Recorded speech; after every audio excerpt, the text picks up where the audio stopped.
ጌታችን በዕለተ ዓርብ የተቀበላቸውን መከራዎች 13ቱ ሕማማተ መስቀል ብለን እንጠራቸዋለንና ጌታ ከተቀበላቸው 13ቱ መከራዎች በጥፊ መመታት፣ ችንካር፣ የሾህ አክሊል መድፋት ከመሳሰሉት ሁሉ ሌላ አንድ የጌታ ስቃይ ሆኖ ሊታይ የሚችል ነገር ብዙ ጊዜ አስባለሁ።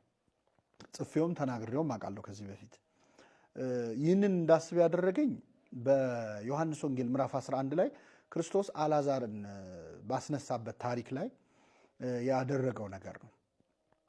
ጌታችን ወደ አልዓዛር ከሞተ በኋላ ወደ አልዓዛር መንደር ወደ ቢታንያ ሲመጣ የአልዓዛር እህቶች በወንድማቸው መሞት በጣም አዝነው ያለቅሱና ደረታቸውን ይደቁ ይወድቁ ይነሱ ነበር።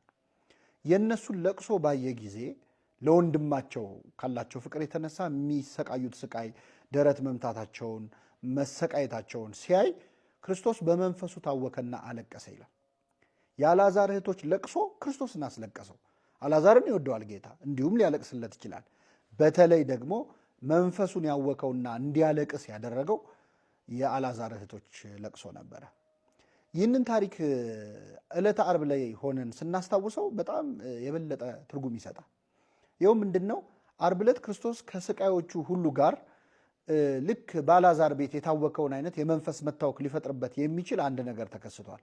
ይኸውም የድንግል ማርያም ለቅሶ ነበረ።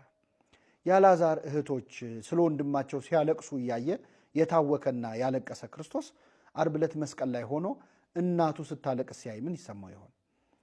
ከአልዓዛር እህቶች በላይ ድንግል ማርያም ትቀርበዋለች። የአልዓዛር እህቶች እያለቀሱ ያሉት ስለ ወንድማቸው ነው። ድንግል ማርያም ግን እያለቀሰች ያለችው ስለ እርሱ ነው፣ እናቱ ነች። ስለዚህ የእመቤታችን ለቅሶ የክርስቶስ ሌላው ስቃይ ነበረ።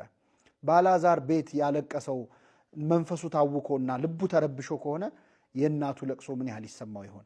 ጌታችን መስቀል ላይ ያለ ከተቀበላቸው መከራዎች ጋር የእናቱን እንባ ማየት ራሱ ሌላው ለቅሶ ሌላው መከራው ነበረ።